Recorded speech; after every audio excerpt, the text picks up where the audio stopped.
Alright, what is up, Rogue Nation? We are here to talk about Ahsoka Episode 1 and Episode 2. I did film my reactions, but I found myself so locked in that I barely said anything the entire, hour and a half. So instead of posting those, I figured I'd just give you guys my breakdown, my review, my thoughts, whatever you want to call it. I am going to keep filming my reactions, though, because if I cry, I want it on video, is basically what I'm saying. Like, when Anakin shows up, there's might be a tear, so, I want it on video. I think it'll be a funny clip. So, I'm gonna keep filming them, but let me know if you guys actually want to see them or you guys prefer the reviews. And full disclaimer, we are going to jump around here. This is not a full episode breakdown. We are just jumping around overall thoughts, whatever comes to mind first. We're going here, there, and the other. So just to let you know, before we rave about everything that I loved about these two episodes, which is a lot, I'm gonna point out the very few things that I dislike. And I don't even want to call them dislike. They were just things that I could have did without, if that makes sense. And one of those was Sabine getting stabbed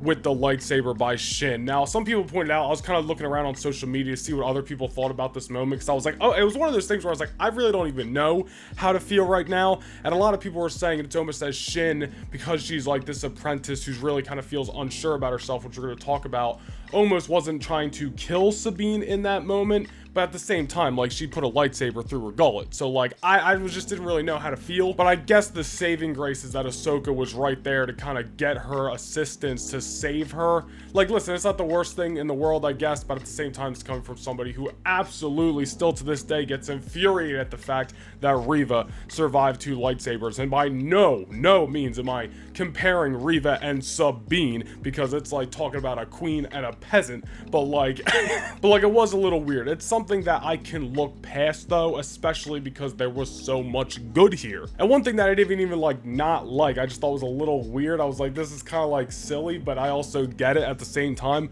was the rock and roll music that was playing when Sabine was on her speeder in the first episode. It was the first time we saw Sabine, I believe. It was a little weird. All the music in both episodes I thought was phenomenal, very Star Wars-esque. I can't even break it down for you because it's just music, but I thought it was great. And that's very important, because the music in Star Wars is one of the things that makes Star Wars feel like Star Wars. So they did a great job with the music on both episodes.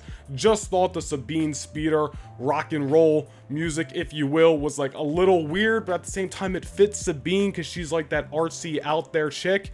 So I get it. Also, one thing I was feeling when episode 2 ended, and it was one of those things, again, I was because sometimes when you're fresh out of an episode, you're kind of unsure, you gotta kind of think about a few things. I was was it a little bit slow? But at the same time, I was not really, because I just felt they were setting the stage, introducing the characters, getting us to where we needed to be to kick off the season and what the storyline is going to be. But I'm watching my boys over on Star Wars Sith channel, him, Diamond Figs, Pop the Bounty Collector, which I'm going to link their live stream from last night down below. They went live at 11 o'clock. It was awesome. Great stream. They broke everything down. But they pointed out, and it kind of reaffirmed how I felt, and that it wasn't necessarily slow, but I think so many of us were just impatient to see what was going to come next, because we were so excited for the show. I literally was messaging my friends before this, I can't function right now. I was literally trying to edit a video for my gaming channel at 7:30, and I was I can't do this right now. I was so just nervous and excited for Ahsoka. That's just how I felt. So maybe that's why I felt it was a little slow, because it wasn't, but I was just impatient. And again, I don't even think it was slow. Forget the impatient thing. I just think they were really laying the groundwork in a good way, setting the stage in a good way for what is to come. And again, at the same time,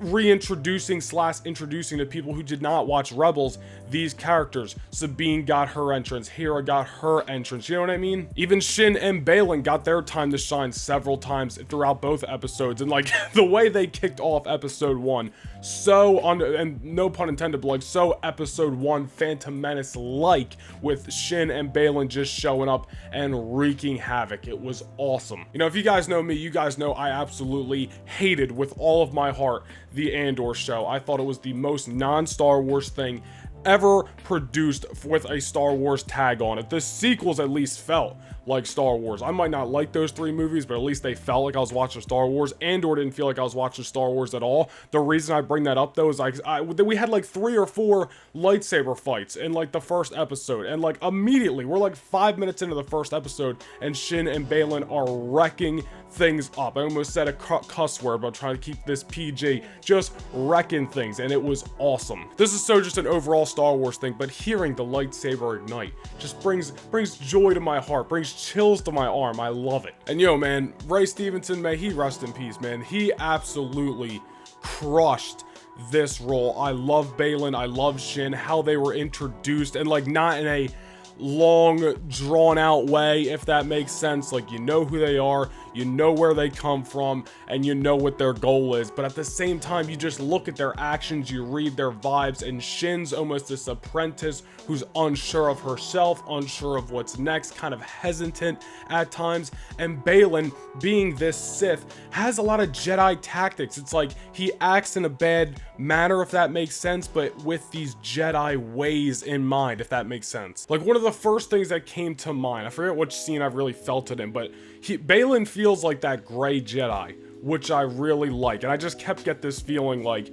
as I'm watching that he's not gonna be on the side of the Sith and Thrawn throughout this whole thing. Like, I feel like there may be a turn by maybe both him and Shin. Like, that's the vibe I'm getting from both of them, and who gets reintroduced in their place, if that makes sense, outside of Thrawn, like as that Force user, that Sith, if you will. I don't know, but that's just the vibe I was getting from them throughout both episodes. And talking about like prequels vibes, like how I said that opening scene in episode 1 felt very Phantom Menace. Another thing that felt extremely Phantom Menace was when Shin arrived on Lothal, had the droids with her, and it just literally, it felt like they duplicated the shot of Darth Maul and the Phantom Menace on Tatooine and used that as the template here. And I love that. Even the sounds when like the droids came in, great stuff. And another thing, talking about that, almost that same time in Phantom Menace, when Ahsoka jumps back up on the ship, it felt very Qui-Gon Jinn-esque, even in the sound, if you will, in Phantom Menace. Just the little things, being such a prequels nerd, that I picked up on here, and a lot of other people did.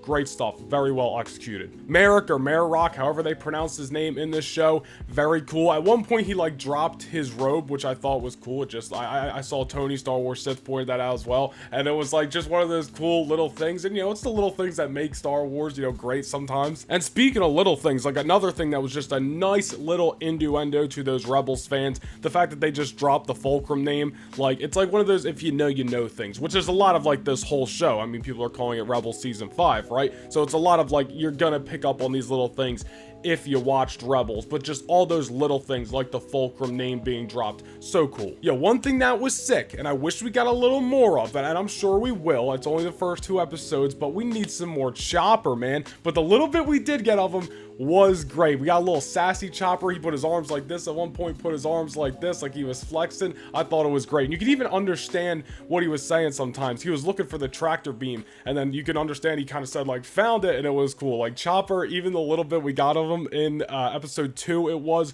great stuff, but we need more Chopper. I'm hoping we get more Chopper. Not as much as I want to see Anakin, obviously, but like, we definitely need some more Chopper in the next 6 episodes. Yo, Professor Huyang? Freaking who expected this guy to knock it out of the park? One of the most entertaining parts of both episodes. Like, I don't even want to, like, funny, but like just so well, like, delivering his lines. At one point, him and Sabine are having some exposition, if you want to call it that. I paused to look up the line, but what he said, and said they were talking about Sabine becoming, you know, Ahsoka's apprentice again, and I looked it up. The only time you're wasting is yours. He delivered that line to Sabine, and it was just like, damn, dude, like, I don't even know if it was like a roast, but like, or just like he was just like how he said, he was just pointing out like facts or whatever he said.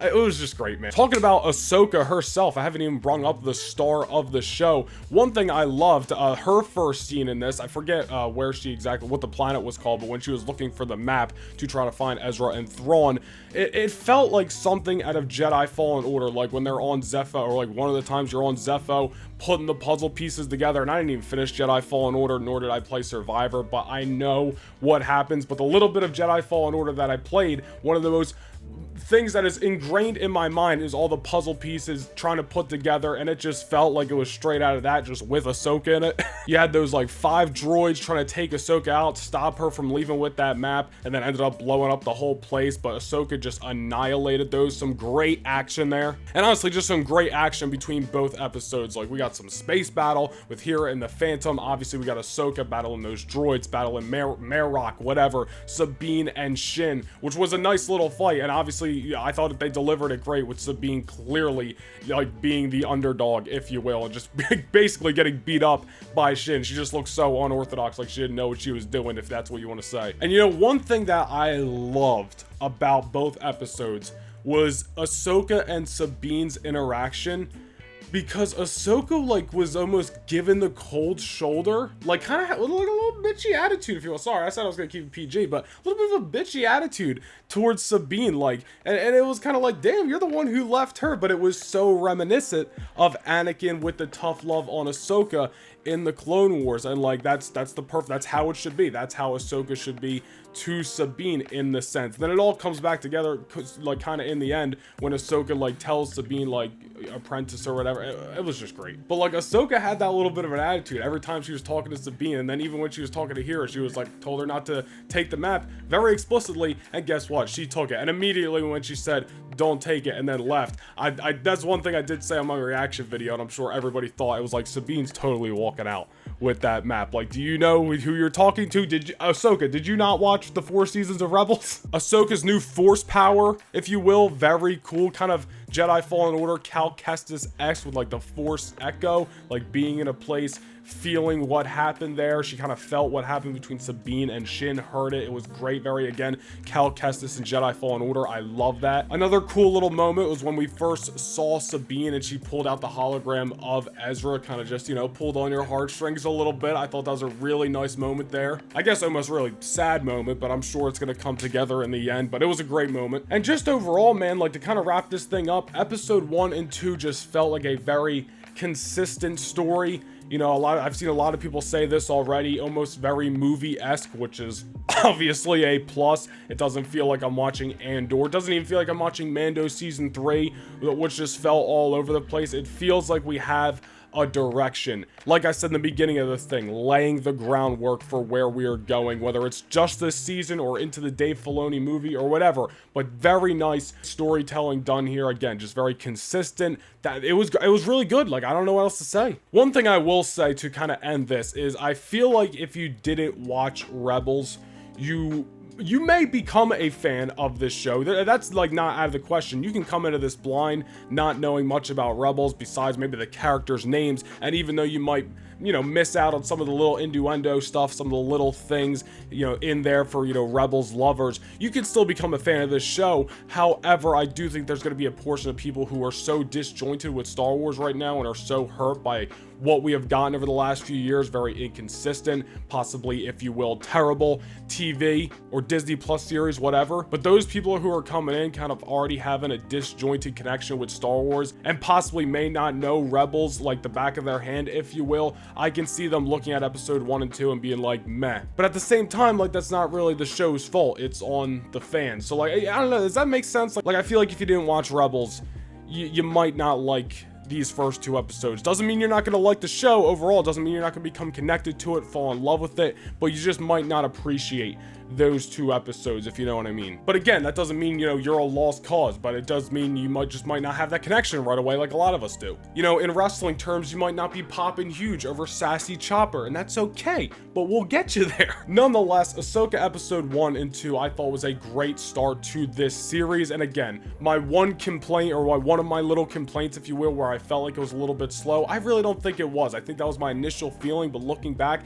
it was just me being impatient because I was just so excited for this show, waiting to see what was going to come next. And speaking of waiting to see what is going to come next, I am so flippin' excited for next Tuesday, and I'm so excited that these are coming out 9 p.m. on Tuesdays. Tonight felt like a universal event, and that is what these Disney Plus shows have needed. You know, I was tired of either having the choice of wake up at 3 a.m. here on the East Coast to watch these, or wait till the next morning and then just watch them like first thing so I don't spoil it and like have to hurry up to kind of watch these shows like I do with Mando, or did with Mando and stuff. Like, tonight felt felt like an event. Like everybody in the world who was looking forward to Ahsoka was there, was watching it, and it doesn't really feel like, all right, well, if you don't watch it at 3 a.m., you're gonna be left out. Don't go on social media because you're gonna be spoiled. Like tonight just felt like you were watching, live television. Like, oh, Game of Thrones is on Sunday and everybody's watching it. Like tonight felt like that, and I hope Disney Plus continues to do that going forward with all their projects. And I'm not a Marvel guy, but Star Wars, Marvel, everything, keep doing it because I think it is a huge plus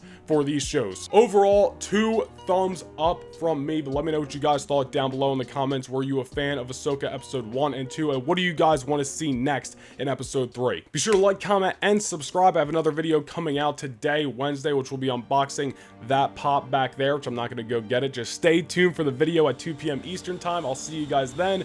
Peace.